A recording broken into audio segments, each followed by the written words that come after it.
المجتمع الدولي وتحديدا الاتحاد الاوروبي يواكب عن كثب قضية النزوح اللجوء وتفاقمها، وهو إذ ينكب على البعد الإنساني، إلا أنه ثمة حتما بحث في استراتيجية احتواء إمكانية استمرار هذه الأزمة طويلا.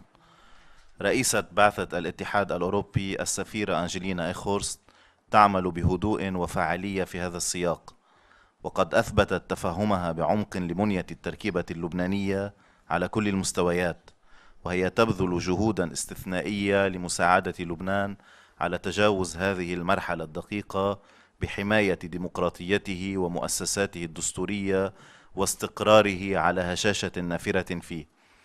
رئيسة بعثة الاتحاد الأوروبي السفيرة أنجلينا ايخورست، شكرا لمشاركتك تحدثيننا فيها عن مساهمة الاتحاد الأوروبي في التخفيف من وجع النازحين اللاجئين ودعم الدولة اللبنانية والإجابة عن تساؤلات اللبنانيين للمجتمع الدولي، وماذا تطلبون من الدولة اللبنانية، وما هي القنوات التي تمر عبرها المساعدات وفعاليتها، وماذا لو كان الاتحاد الأوروبي يواجه أزمة مماثلة. سعادة السفيرة، الكلمة لك، تفضلي. Thank you very much. Good afternoon, مساء الخير. I will talk in English.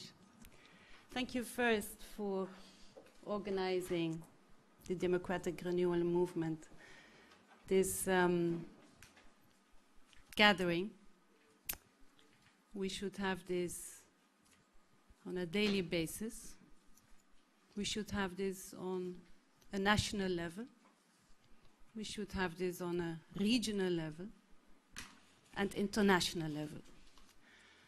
And I'm saying it because معالي وزير حكيت عن we are turning around saying the same things, but the numbers change. Unfortunately, the Syrian people have become numbers. In the beginning, we had the list with the names and we knew. Today, we say 44444, the numbers of people registered. And we forget the daily needs of the Syrian people inside Syria, inside Lebanon, Jordan, Iraq, Turkey, Egypt, in Europe, elsewhere. We cannot allow this to continue. We have to not accept the idea that the war will probably take a long time, as the minister said. We have to say that's it. We have to stop this cruelty, because what is happening is beyond imagination. And we are accepting it. Obviously, and I will leave my dear colleague Ninette to talk of the humanitarian needs on a daily basis, but I wanted to start with it. Obviously, the solution is political. Obviously, all the efforts should go by all political actors to find a solution to stop the war. In absence of that, in a complete impasse we are then trying to find all the means to help. And I acknowledge truly the efforts done by the Lebanese government and the Lebanese people in the efforts to help. From very early on, when we visited the families who received the refugees, first in the north and then it went to Bekaa, and today everywhere, as you know, there was a very strong sense of solidarity among everybody. And there still is today, and I hope we can keep this, because the needs will increase, and there is a very serious national, as I said, regional effort needed to try to do the impossible. It's impossible for humanitarian workers to meet all the needs. It's impossible for governments to meet the demands. And the minister said today the state is weak. When something like this happens, of this magnitude, Which country in the world can deal with this? I'm always saying in Europe, any European country which had a quarter of its inhabitants coming in from abroad, from a neighboring country, how would we deal with that? And that's what I'm telling to my European colleagues and to the European governments. And that's what my colleagues are telling, and our commissioners, Commissioner Georgieva, who was here visiting and who is visiting again next week, High Representative Ashton, all of us, we are saying to the governments in Europe, how would you deal with this? How would you be able to overcome the security questions, the emergency questions, the secondary needs, the social questions? It is really remarkable what has been done so far in Lebanon. I want to say that with all credit to all the partners who on a daily basis work. But it is scandalous that even in absence of a solution, that even today, where humanitarian workers want to work inside Syria and in the region, they cannot do their work. It's really scandalous that we do not have answers to give the basic humanitarian support to the people in need inside Syria and across the region. And then I'm saying it is, Minister, also an issue of financing. It is also an issue of a solidarity of all partners to make sure that at least the financial means are there.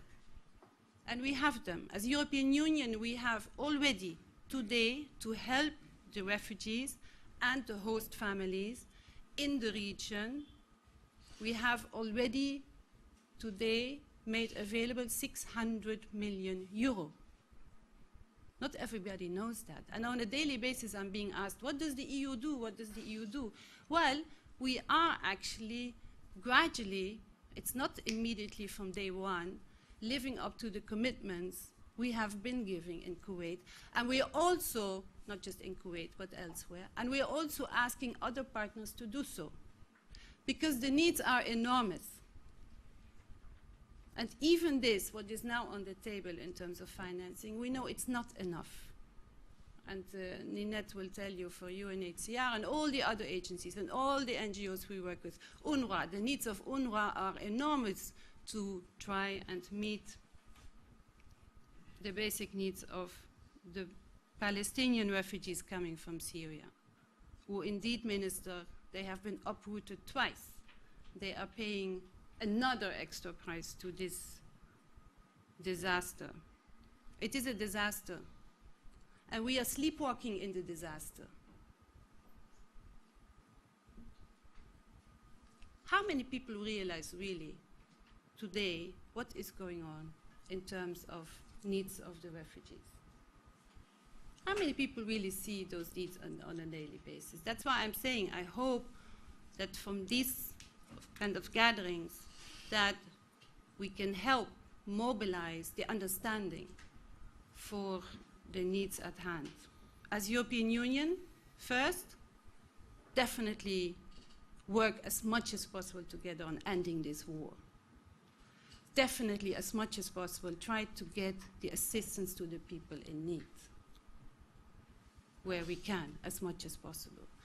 Mobilize as many resources as possible to work on emergency needs, to work with municipalities, and to also keep the macroeconomic picture, because all the surrounding countries, whether it's Lebanon, but Lebanon has the highest need, but also Jordan, Turkey, Iraq, and the others, you are facing, because of the crisis, so many additional challenges that you will have to prepare national. Yes, there is a national plan for refugees, but the country needs a national plan to deal with all aspects today, Minister. And that needs a mobilization where I hope, and here I want to end when it comes to Lebanon, I hope there will be a government formed soon, a government who takes further the issues at hand today, which are very serious, and to make the right decisions to, at least where we can, face the crisis in the best way possible. Thank you very much. Thank you.